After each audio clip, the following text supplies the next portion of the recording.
Olá pessoal, bom, agora então nesse vídeo nós já vamos falar da série de Fourier, certo? E eu vou inverter um pouco, né? Eu vou explicar para vocês primeiro o gráfico, né, da série de Fourier, então o que ela faz, e depois a gente vê como é que calcula, como a gente faz para determinar a série de Fourier. Tá?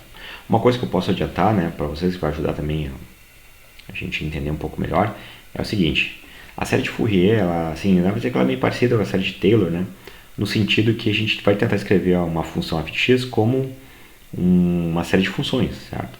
Só que ao invés de a gente ter aqui x, x na 1, x na 2, x na 3, x na 4, x na 5, a gente vai ter essa expressão aqui, ó. A gente vai mudar a base, né? A gente vai trocar esses x, né, potências x, por senos e cossenos. Senos e cossenos. Certo? Então a gente vai tentar encontrar ela desse jeito aqui, tá?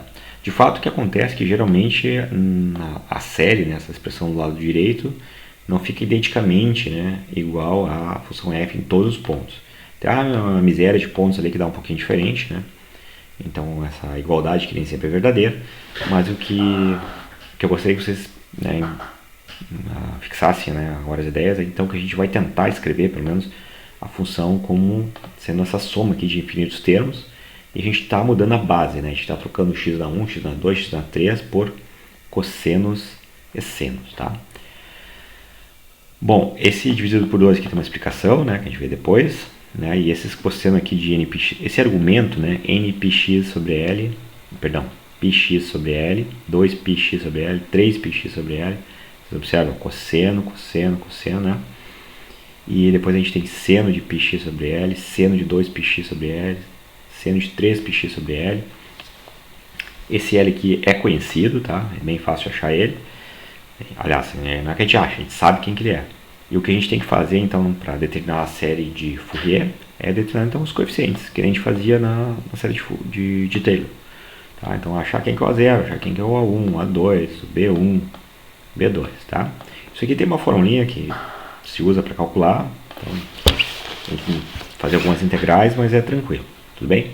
Então tenham isso em mente que a gente está procurando, a gente vai procurar uma série assim bem parecida com o que a gente fez com a série de Taylor. Show de bola. Então agora o que a gente tem? Aqui eu peguei um exemplo de uma função, certo? E a primeira coisa que eu digo para vocês, então, quando a gente estiver usando a série a gente estiver trabalhando com série de Fourier, né? Então a gente vai ter funções que são definidas de um intervalo simétrico, tá? Então aqui seria o intervalo de menos L até o L, certo? De menos 2 até 2. Então esse L que aparece aqui, ó, na verdade é metade do tamanho do domínio. Só isso, tá?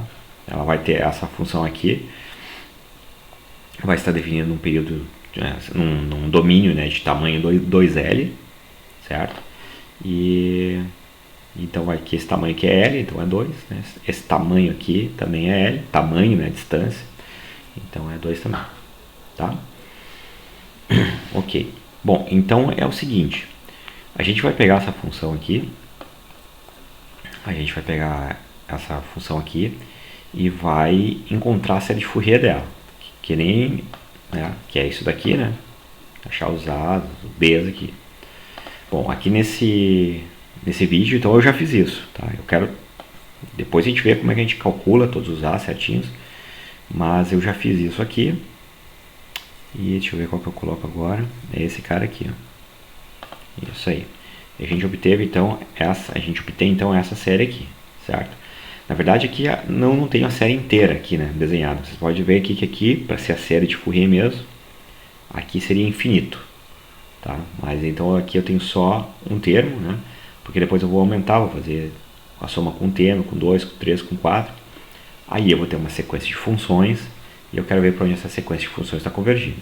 Para onde ela estiver convergindo é a série de Fourier, certo? Então está relacionado com o vídeo anterior. Aqui, ó, eu coloquei eu chamei de F1, certo? Esse 1 aqui é para relacionar com quantos termos tem aqui em cima na soma. E essa barrinha aqui eu estou usando porque a gente vai denotar a série de Fourier de uma função f por f barra, tá? Mas depois a gente fala mais sobre isso. Bom, o importante agora nesse momento é que quando eu fizer a variação deste n aqui, ó, né? Então eu estou aumentando a soma aqui, né? Está aumentando a quantidade de termos, certo? Ok, então o gráfico aqui, ó, com um termo só, o gráfico é esse aqui. O gráfico dessa expressão é essa aqui em azul. Então, bom, a gente tem só um termo, né? A gente tem só um termo, a gente não pode esperar também que ela se aproxime tanto da função que a gente quer determinar, que é essa daqui, que está em vermelho, né? Que é essa função f aqui, que está definida, a função definida por pares. Tá? Tudo bem, então o que a gente vai fazer agora? A gente vai aumentar aqui, né? Eu vou aumentar o n, vou até botar para cá ficar mais perto. Ó, eu vou aumentar o n, vai aumentar aqui a quantidade, né, de termos, ó.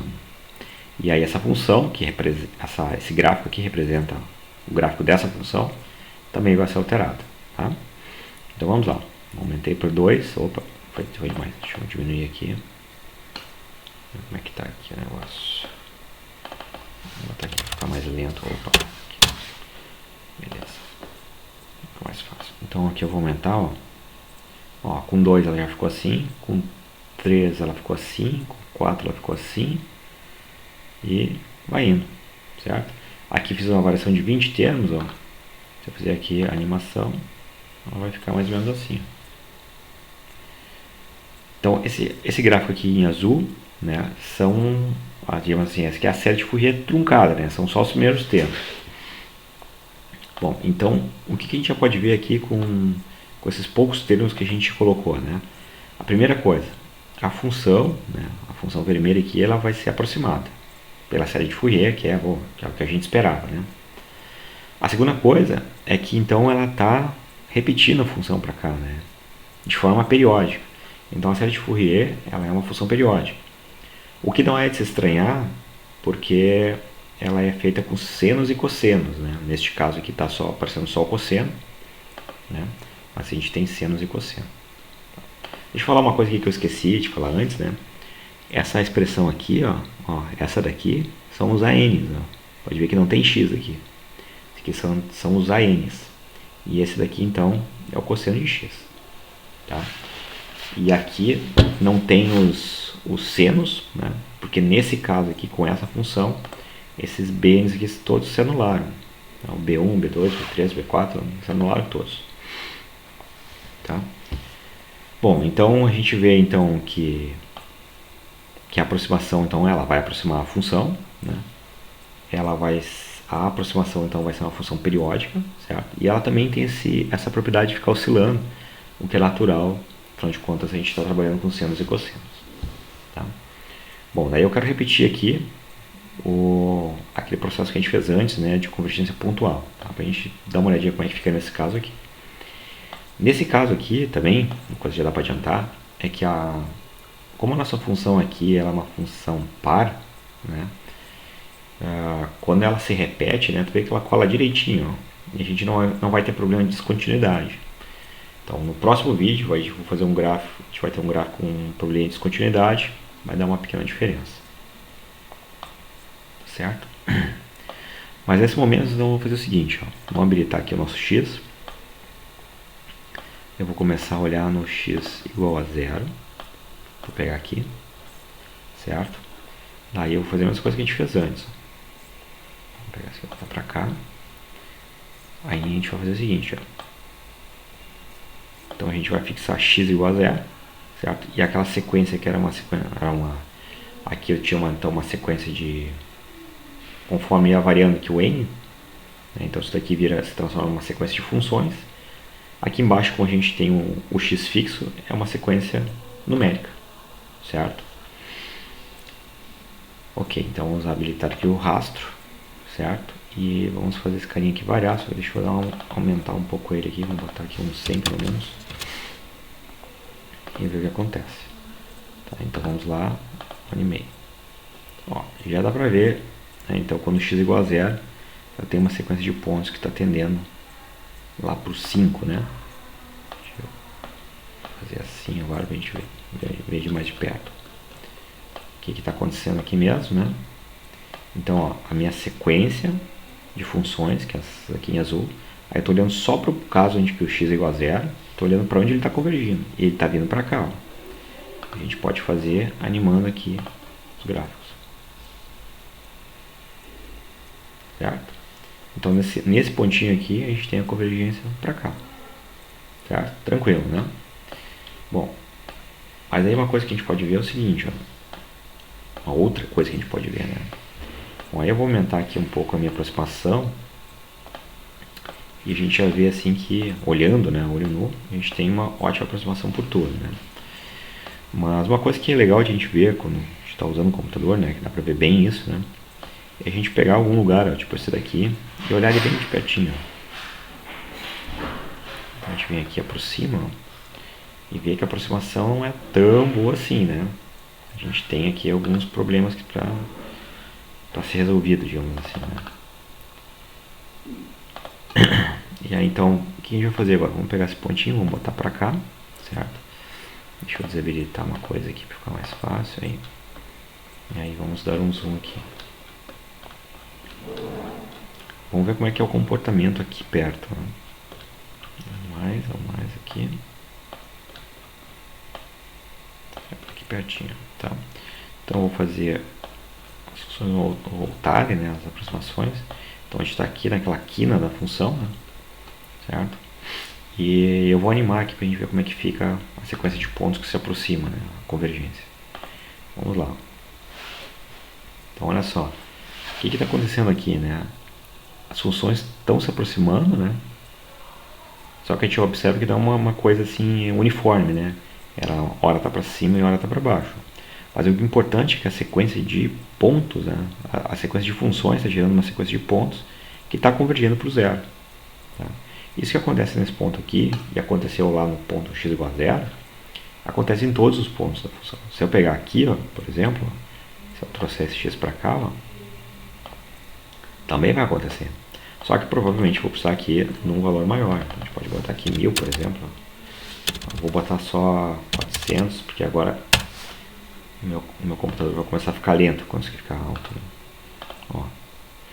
Mas acho que já vai dar pra ver. Ó, já dá pra ver que está aproximando, né? Provavelmente ele vai passar um pouquinho, depois ele vai voltar. Essas curvas aqui estão cada vez mais próximas, né, da nossa função vermelhinha, que é a função original, a função f. Tá? Observa que aqui vai subindo, ó. Tá faltando memória, começa a se piscar todo aqui, ó, do lado. Tá faltando memória pro meu computador. Certo? Deixa eu voltar aqui. Vamos olhar assim. E vamos animar mais uma vez pra gente, mais uma vez, ver como é que funciona aqui a convergência. Então vamos lá. Então tá aí, gente. Aqui foi bem rápido, né? A gente tem então que a série de Fourier, né, ela está aproximando a nossa função aqui, a função vermelha, a função f, e além disso ela está estendendo a função de forma periódica, certo? Lembrando que quando a gente faz truncado, né, a olho nu parece que está perfeito, mas a gente sabe que não está. Isso aqui só vai ficar perfeito quando o n for para infinito, né, que é para onde então ela está convergindo. Sempre que o n que estiver limitado é a aproximação. Isso aqui só vai ser o valor real quando for infinito. E o valor infinito é para onde ele está convergindo. Tá certo, gente? Buenas. Bom, próximo vídeo eu vou fazer com uma função onde a gente tem uma descontinuidade. Daí a gente vê como é que vai ficar então essas séries de Fourier aí. Certo? Então, até mais. Um abraço a todos.